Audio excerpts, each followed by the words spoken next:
di channel YouTube Gita Galuh. Hari ini gue mau menceritakan tentang seorang serial killer lagi guys, yang terkenal menandai korbannya itu dengan kartu tarot. Mau tahu gimana cerita lengkapnya? Ya, check this out. Alfredo Galan Sotilo lahir di Puerto Llano, Spanyol pada tanggal 5 April tahun 1978.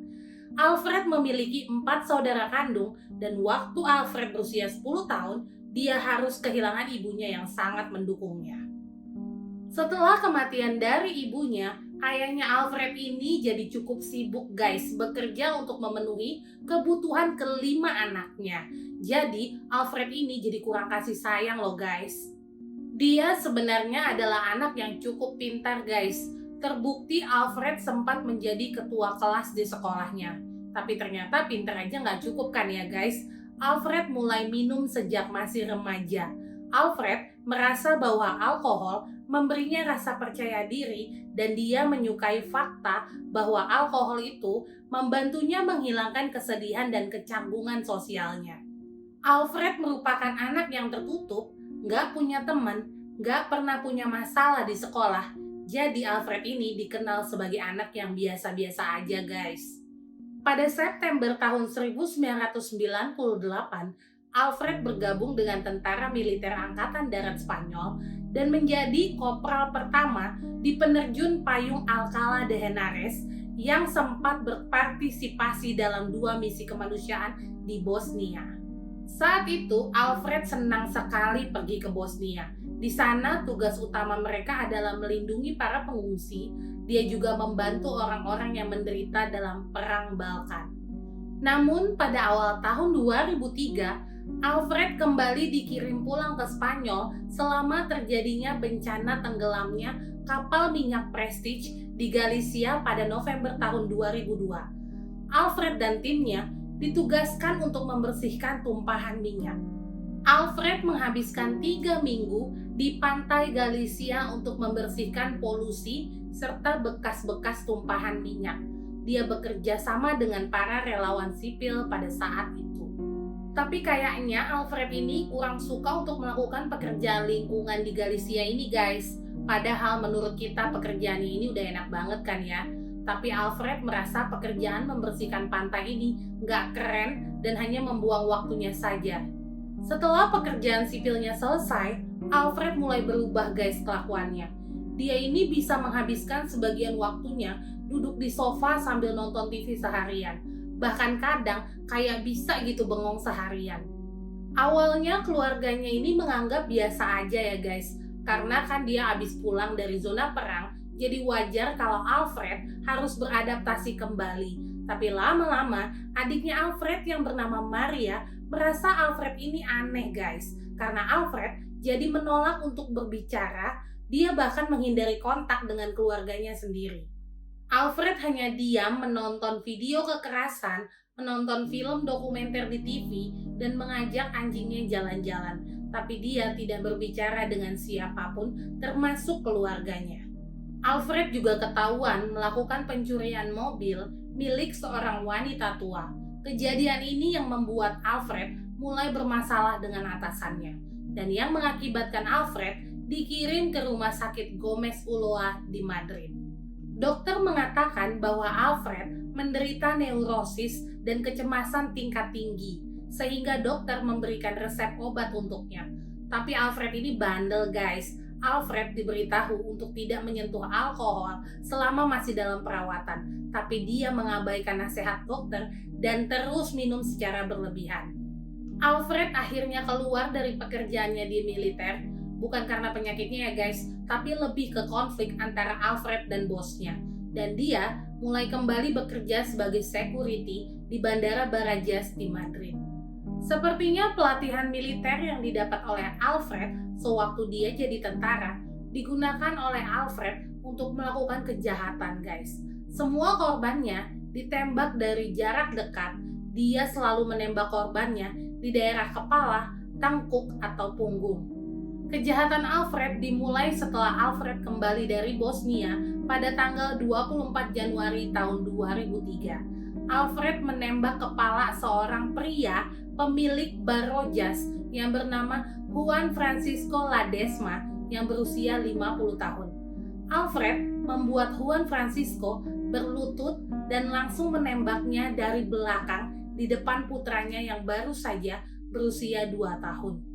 Lalu pada tanggal 5 Februari tahun 2003, Alfred menembak kepala seorang pria yang bernama Juan Carlos Martin Estacio yang baru berusia 18 tahun.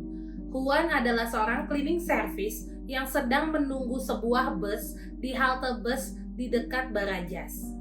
Tembakan tersebut dilakukan dari belakang kepala dan mengenai mata kanan korban, sehingga langsung menewaskan korban. Dan Alfred meninggalkan sebuah kartu tarot and Ace of Cups sebagai tanda dari Alfred. Ketika polisi datang ke halte bus tersebut, polisi agak bingung tentang apa yang mereka lihat. Kepala Juan kan tertembak ya guys, tapi nggak ada percikan darah dari tempat Juan duduk di halte. Dan yang anehnya adalah, polisi tidak menemukan adanya residu dari bubuk mesiu sama sekali. Awalnya Alfred sebenarnya nggak memiliki niat untuk membuang kartu sebagai signature-nya. Tapi karena saat itu media gempar, akhirnya baru deh di setiap aksi kejahatannya, dia membuang kartu tarot sebagai ciri khasnya. Aksi kejam yang dilakukan oleh Alfred ini akhirnya viral guys. Media banyak memberitakan tentang pembunuhan kartu yang penuh dengan teka-teki. Dan hal ini membuat Alfred pergi bersembunyi dari daerah Madrid Tengah ke daerah Alcalá de Henares. Kekejaman Alfred masih berlanjut. Ada 2 orang korban dari Alfred. Yang pertama bernama Mikel Jimenez Sanchez dan Juana Dolores Ucles. Mereka ini ditembak dari belakang kepalanya sampai tembus ke mata kanannya dan langsung menewaskan mereka di tempat. Ada juga sepasang suami istri yang berasal dari Rumania yang dibunuh oleh Alfred di sebuah jalanan gang. Sang suami bernama George adalah seorang yang pertama kali ditembak oleh Alfred di punggungnya. Disinilah Alfred meletakkan kartu tarot Dos de Copas di samping korban. Sang istri Diona Magda kaget lalu berbalik, berusaha untuk menyelamatkan diri dengan menutupi kepalanya. Tapi langsung Alfred menembak sang istri sebanyak 3 kali. Korban istri ini akhirnya meninggal 2 hari kemudian di rumah sakit. Korban selanjutnya dari Alfred adalah seorang pria bernama Santiago Eduardo Salas yang baru berusia 27 tahun dan temannya yang bernama Anahit Castillo Ruperti. Posisi mereka berdua ini lagi jalan-jalan guys. Tiba-tiba mereka dihampiri oleh seorang pria jangkung yang mengeluarkan pistol lalu langsung menembaki mereka.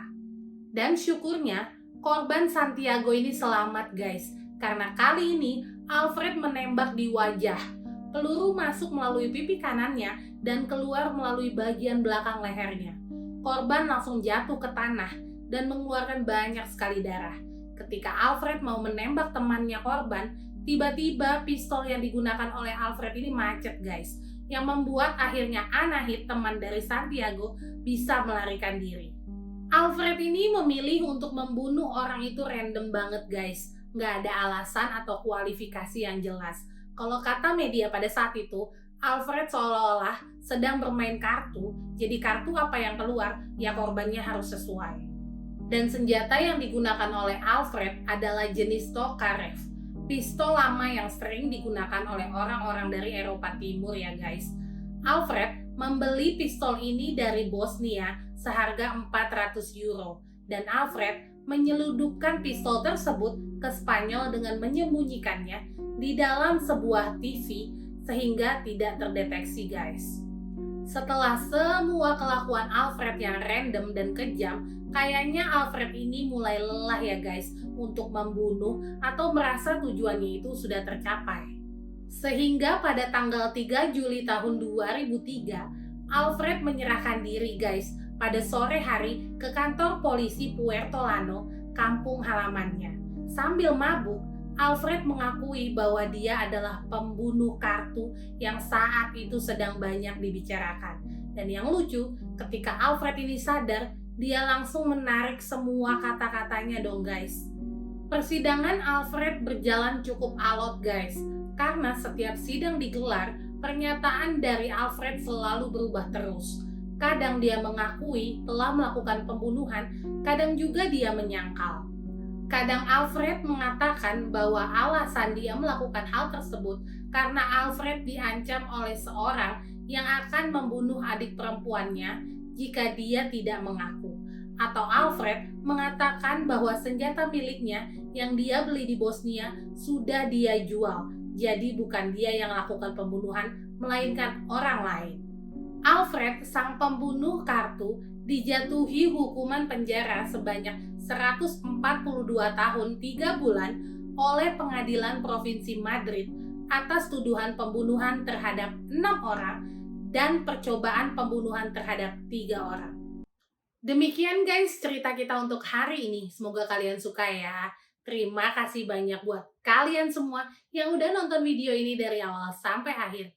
Jangan lupa untuk selalu support channel YouTube ini dengan cara like, komen, subscribe, dan share ke teman-teman kamu. Bye!